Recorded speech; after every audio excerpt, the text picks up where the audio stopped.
আলহামদুলিল্লাহ, নির্ধারিত 6 মাসের আগেই পে স্কেল চূড়ান্ত হবে বলে জানিয়েছেন প্রধান উপদেষ্টাকে পে কমিশনের চেয়ারম্যান মহোদয়। আজ যমুনাতে প্রধান উপদেষ্টার সাথে পে কমিশনের এক জরুরি বৈঠকে এই সিদ্ধান্ত হয়। সেখানে যথারীতি উপস্থিত ছিলেন অর্থ উপদেষ্টা সহ আরও অনেক ঊর্ধ্বতন কর্মকর্তারা।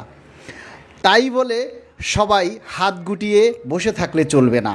আমাদের এই দাবিটিকে আরও বেশি গতিশীল, আরও বেশি জোরালো করতে হবে, যাতে আগামী ডিসেম্বর 2025-এর মধ্যেই পে স্কেলের প্রজ্ঞাপন জারি হয়।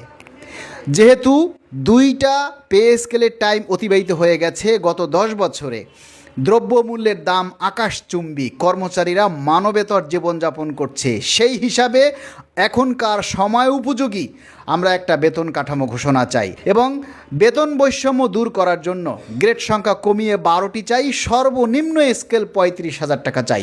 চিকিৎসা ভাতা আমরা চাকরিরত এবং অবসর সকলের জন্য 10,000 টাকা চাই। 2 সন্তানের জন্য শিক্ষা ভাতা 6,000 টাকা চাই, যাতায়াত ভাতা 3,000 টাকা চাই এবং টিফিন/লাঞ্চ ভাতা আমরা দৈনিক 200 টাকা করে চাই। পূর্বের ন্যায় 3টা টাইম স্কেল ও সিলেকশন গ্রেড পুনর্বহাল চাই। সকল ব্লক পোস্ট বাতিল করে যোগ্যতা অনুযায়ী পদোন্নতির বিধান চাই। সবাই এই একই দাবি ঝড়ের গতিতে শেয়ার করে প্রচার করুন, যাতে সরকারের উচ্চ মহলে আমাদের দাবির কথাগুলি পৌঁছায়।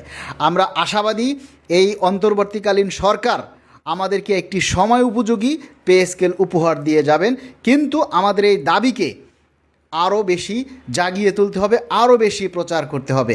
আপনারা সবাই ঐক্যবদ্ধভাবে নির্ভয়ে এই দাবির কথাগুলি প্রচার করুন, এই দাবির কথাগুলি তুলে ধরুন, যাতে আমাদের প্রধান উপদেষ্টা সহনশীল হয়, আমাদের পে কমিশন চেয়ারম্যান মহোদয় কর্মচারী বান্ধব হয়, যাতে আমরা একটু সচ্ছলভাবে পরিবার নিয়ে চলতে পারি এবং পরিবারের স্ত্রী সন্তান সকলের মুখে এক চিলতে যাতে খুশির হাসি ফোটাতে পারি। এজন্য সবাই এগিয়ে আসুন, সবাইকে ঐক্যবদ্ধভাবে এই দাবিগুলি প্রচার করতে হবে।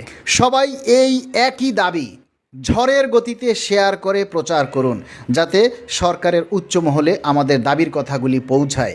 আমরা আশাবাদী এই অন্তর্বর্তীকালীন সরকার আমাদেরকে একটি সময় উপযোগী পে স্কেল উপহার দিয়ে যাবেন, কিন্তু আমাদের এই দাবিকে আরও বেশি জাগিয়ে তুলতে হবে, আরও বেশি প্রচার করতে হবে।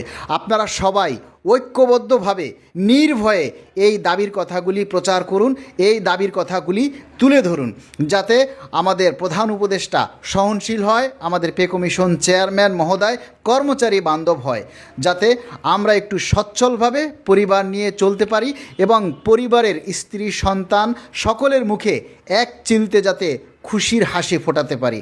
এজন্য সবাই এগিয়ে আসুন, সবাইকে ঐক্যবদ্ধভাবে এই দাবিগুলি প্রচার করতে হবে।